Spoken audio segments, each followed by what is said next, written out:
All right, so uh, yesterday, the day before, I got my little tax slip, and then I see what I made for the year. It's just so frustrating because I know how hard I've worked. Long story short, way less than what I thought, and it makes you think, and it makes you, because the way I make money, it's like up and down, and I'm not complaining. The world is suffering right now, and I know that. It's still frustrating to know everything that you put in and what you're getting back, and knowing that you can make different decisions and do a lot better. Anyways, so God told me to stay here and bless this person like a year ago, and I did that, and that's excuse me, kind of like a sticking point for me here. Sticking, not in a bad way, but sticking, like that's why I'm staying here. You see, the value, the presence that you bring when you're a child of God, it's your presence. It's not so much what you do and all this and that. It's literally your presence. It's the light that will change people and change things when you're around. Now, when you're around, because of that light, the devil is going to attack it. Boom, boom, boom. He's going to make your life uncomfortable. He's going to make the people around you's life uncomfortable because you're there. So that's kind of like the whole ruin your day in a good way thing, is that it's because you're around, and the devil doesn't like it. It agitates the whole thing. It's the disruptive technology, like I said, is Jesus Christ. And when you take Jesus somewhere, it disrupts everything. So that's why you got to walk a mile and a half. Anyways, so working here has taught me a lot, because God, in the beginning, first off, I'll tell you a brief story. I'm at my house, gone through gut punch after gut punch. I didn't know how I was going to make it out. And I remember I have a chair that I set aside for God. And I ended up sleeping on the floor in front of this chair for, I don't know, months and months. And no TV, no nothing. You get the TV out of your house, you'd be surprised how God gets important again. So I'm sleeping on the floor in front of this chair, and I go out for the day for whatever reason. I think I just crashed my car like 3 days before. I spent what last little bit of money I had on the car, and I remember going to the car rental place to get a rental car for a few days. And so I go there, I'm just feeling like so deflated on so many levels, like totally beat down. And it's like God will send you like nice little things. So anyways, I'm at the place getting the rental car, and I'm walking out there, I'm just like, I got no energy left. And the guy's like, he's like, hey, we're gonna upgrade you. And it was like a nice white BMW. So I go there with nothing, and it's like God is like, it's so up and down, you know what I mean? Which is a really good thing. Like, you see God, like, it's so much easier for God to do his job and show you how much he loves you, number one, but how important you are to him when you have nothing.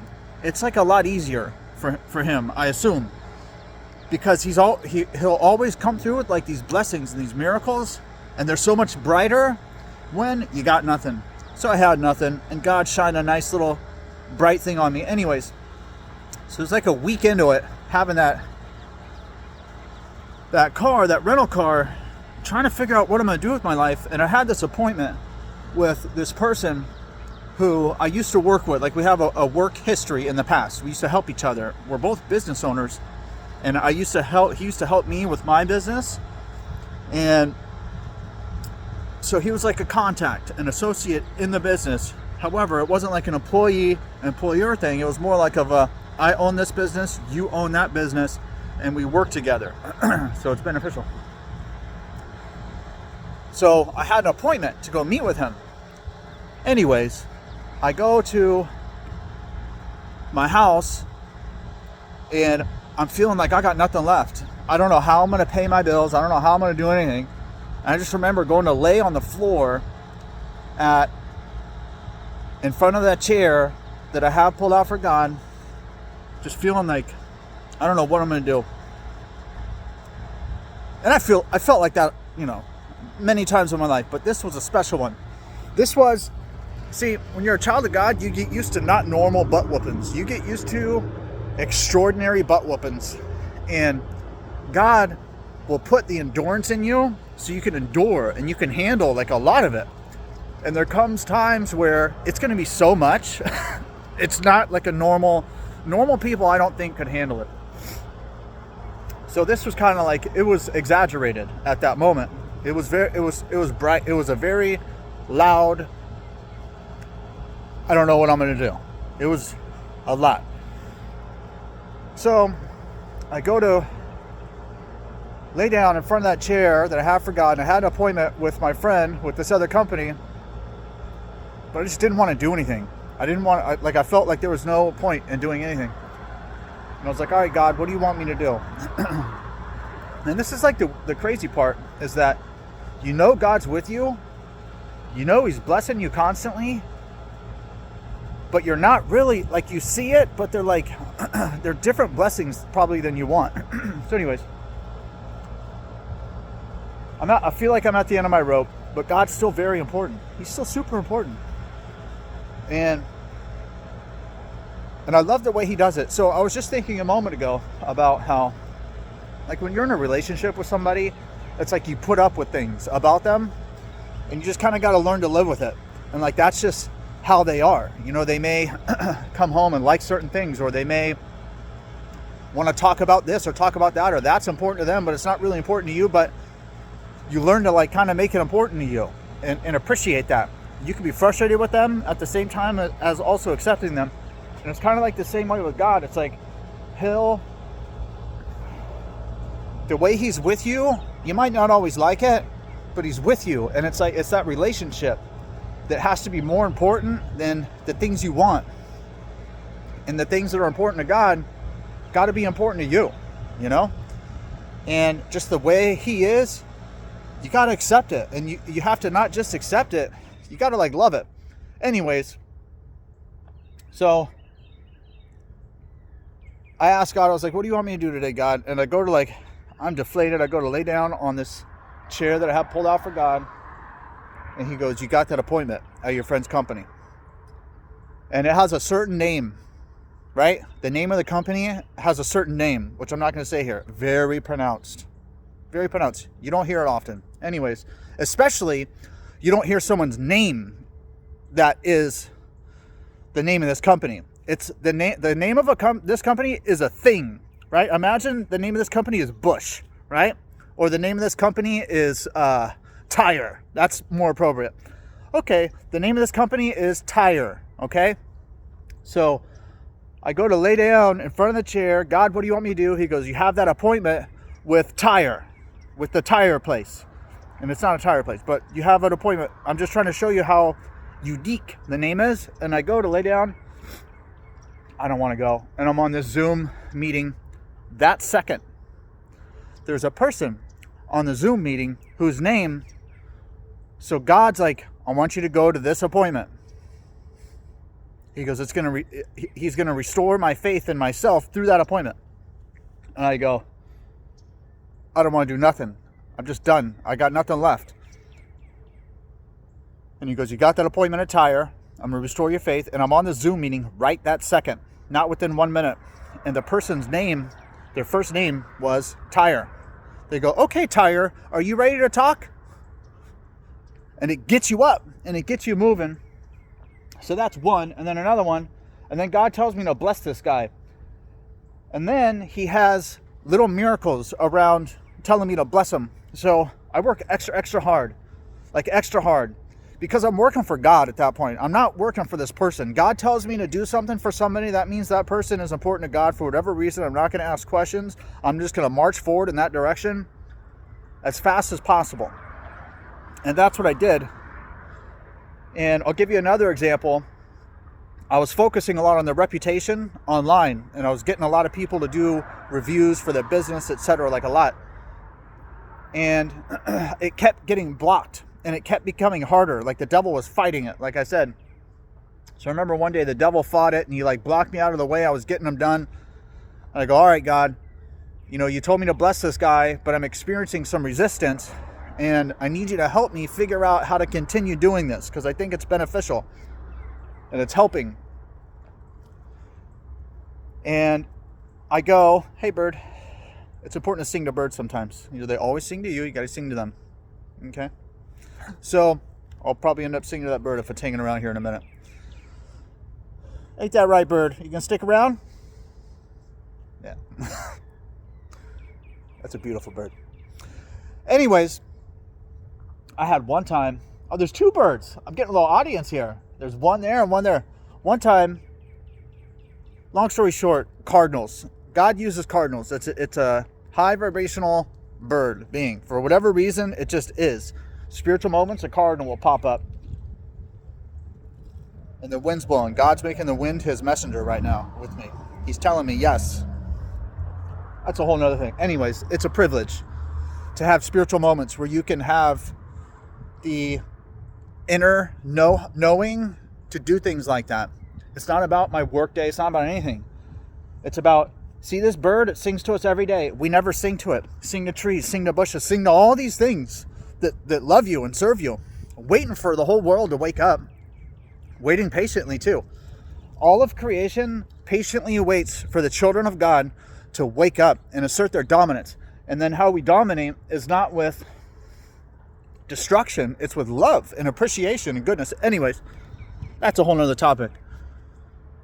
So the devil's getting in front of and standing in the way of my mission. I'm on a mission to bless this guy. No matter what, nothing's going to stop me. But the devil keeps trying to stop. So we stopped it one day. I'm like, all right, God, I need your help here. I don't know what to do. You told me to bless this guy, and it's becoming difficult. Right when I said bless this guy, a license plate drives by right in front of me. And it says BL3SS. And I was like, and then right after that, I found a way to go around it. So long story short, the reason I'm saying this is God put it on me to bless this guy. And I went way above and beyond, not for me, for God. And there's a big difference there. And the difference is that when God puts that on your heart, and you love God like I love God, it's like nothing's going to stop you. So you overcome like a lot of stuff. Anyways, long story short, at the end of the year, and it's not about money. It was about blessing this guy, doing what God wanted, which is very important. But at the end of the year, you realize what you made, and it's frustrating because you could have done a lot better. I'm wearing $10 shoes right now, okay? And I'm wondering at times, like, why am I broke? I'm not used to being broke, okay? So why am I broke? I work like 24/7, and then I get my whatever tax thing. It's like, oh, okay, now it makes sense because I break it down into a week and then into 6 days per week. And it's just like, wow, like all the sacrifices that I'm making. I'm not seeing my family. I'm not doing like so many things. It's like frustrating, but this is what we're going to do. Because we're always going to go through like this. Number one. Number two, the nature of money is it's never enough. And this really helped me working here because people, they kind of like get too interested in tips, right? So I remember this girl, one time I was working with her and we didn't get a tip from a client, and the lady, it was a young girl, she looks at me with like the most poisonous venom comment with like pure hatred on her face. And she just says like the most awful thing about that person because he didn't tip. and I was like, I don't want anybody to have control over my emotions like that. So I don't even want them. Like really, I don't want them. And then how I get to not want it is I always have the perfect amount of money. Always. And a really easy way to really live that is that there's only one richest person in the whole world. Okay? Everybody underneath him has less money. Right? So, and the nature of money is you're always going to want more, no matter what. So instead of being on that never-ending escalator that kind of goes nowhere, right? Focus more on that you always have the right amount of money. You always have the perfect amount of money. Always. Like right now, I have the perfect amount of money. Anyways, so today I want to flip that frustration and I want to take the energy, because it can make you angry, because it's not just about the money, it's about everything that's being put on the table and kind of being offered up, right? And so it's frustrating. So I want to take that frustration and anger with me in the past has been, the nature of it has been, if I let it fester inside of me, it'll like turn to depression. It'll turn to like sadness. So it'll be like a motivating anger in the beginning, and I'll feel powerful and all that. You can get drunk on anger. Like it's intoxicating is what I mean. So, but if you don't use it properly, it's going to turn to depression, and it's going to turn to like sadness. So what I want to do is I want to do a deliverance prayer for taking this frustration and this anger, because it's energy, it's good energy, and I want to apply it. So I think it's a demon that comes in and takes that powerful energy that God gives us to like motivate us and move us forward. God gets angry all the time. He gets angry all the time. Jesus got angry, right? And Jesus did stuff about it. Now, so this deliverance prayer, I want to have set up to where we take that anger and frustration and turn it into motivation and turn it into, I don't know exactly what we're going to do, but I'm going to dissect this thing and in the past also, in the nature of, because it's a motivating anger. It's something that makes you want to move and change things. So that's valuable. So anyways, that's what today's prayer is going to be about. And it's probably going to be to where that energy is not used in this realm. It's not used in the physical. That changing motivational energy, I want to devote to the spirit realm. Because the spirit realm is more real than this. When the Lord came, he just kept pointing out that he's not from here. He's not from here. The nature of this place is, when you want stuff, when you desire things, it's like it gives you it in a messed up way, right? And it's like God wants to give us everything we want. He wants to.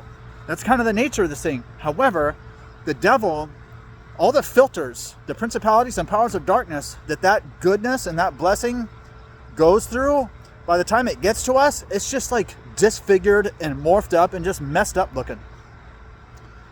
So I don't want to make changes here. I want to make changes in the spirit realm. It's more real for me in the spirit realm than it is here.